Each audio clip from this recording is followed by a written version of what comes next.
ودّ چاہتے ہیں، کثیر بہت سے، من اہل الکتاب اہل کتاب میں سے، لو کاش، یردونکم رد یرد رد پھیرنا، اسی سے ردہ ہے، کاش پھیر دیں تم کو، لوٹا دیں تم کو، مرتد کر دیں تم کو، من بعد ایمانکم تمہارے ایمان لانے کے بعد، کفارن کافر کی جمع، کافر بنا کر، حسدن حسد کی وجہ سے، حسد کس کو کہتے ہیں؟ جیلسی کو، انوی کو۔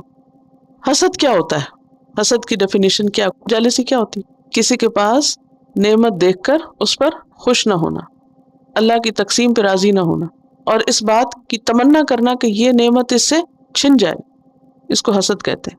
من انفسہم ان کے نفسوں کی طرف سے، یعنی ان کے نفس کا شر تھا، من بعد اس کے بعد، ما جو تبین واضح ہو گیا، تبین یتبین تبین بیان سے، بین سے واضح ہونا، ظاہر ہونا، ظاہر ہو گیا، لہم ان کے لیے، الحق ٹروتھ سچ، فاعفو پس معاف کر دو، عین فا واو اس کا روٹ ہے، عفا یعفو کا لفظی معنی ہوتا ہے مٹانا، معاف کرنا، درگزر کرنا، بدلہ لینے سے دستبردار ہونا، بدلہ نہ لینا، وصفہو اور درگزر کرو، معاف کر دو، درگزر کرو، وصفہو کا جو لفظ ہے اس کا روٹ ہے صاد فا ہا، صفح، صفح یصفح، صفحہ کہتے ہیں پیج کو، صفحہ ہاتھ کی ہتھیلی کو بھی کہتے ہیں، کیونکہ یہ کیا ہے؟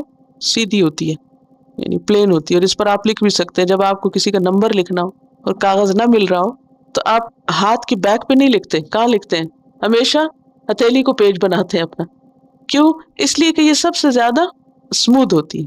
تو وصفہ جو ہے ملامت چھوڑ دینا، تعلقات درست رکھنا، درگزر کرنا، کسی کے غلط کام پر اس کو آر نہ دلانا، اس کو شرمندہ نہ کرنا، اس سے باز پرس نہ کرنا، اس کو ملامت نہ کرنا، ٹھیک ہے؟ کیا معنی؟ طنز نہ کرنا اور اس کو ملامت نہیں کرنا، آر نہیں دلانا، درگزر کرنا بس، حتیٰ یہاں تک کہ انٹل یأتی اللہ لے آئے اللہ بامرہ اپنا فیصلہ، ان اللہ بے شک اللہ علی کل شیء ہر چیز پر قدیر قدرت رکھنے والا ہے۔ ود كثير من أهل الكتاب لو يردونكم من بعد إيمانكم كفارا حسدا من عند أنفسهم من بعد ما تبين لهم الحق فاعفوا واصفحوا حتى يأتي الله بأمره ان اللہ علی کل شیء قدیر۔